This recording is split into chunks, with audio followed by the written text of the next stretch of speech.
Hi folks, this is Don Meissner with the North Country Fishing Report. You know, if you ever notice that after a sudden, say, cold front moves in, if there's a sudden change, the fishing really is difficult for a long period of time until things stabilize. And the one thing I think it's important to realize is that the barometer, the change in air pressure, makes a huge difference on the life of these fish. And it's important to know that if we're going to take advantage of those times when we can go fishing.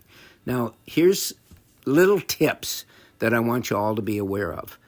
A slowly rising barometer is a fabulous period of time where fish really become active.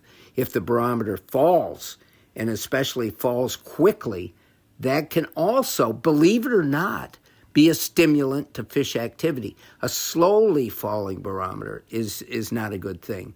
And the other thing that we might not be aware of is when you've got a high pressure system that sort of settles in, usually in real hot weather and so forth, that can be really tough fishing.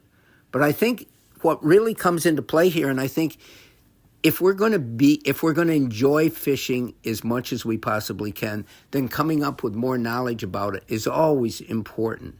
And fish are no different than other species. If you ever notice after a sudden cold front moves in or there's a sudden change and you get winds and so forth, a lot of times you'll notice that you don't see deer or other animals moving. They're waiting for things to stabilize. And I don't think fish are any different. I believe that they're so sensitive, just like any being is, just like we are. There's certain days that we don't want to be out doing anything because the conditions aren't very good. And it's the same thing for fish. So be aware and check your barometer. And it can be an indicator to you of what the fishing might be like. Until next time, folks, this is Don Meissner with the North Country Fishing Report.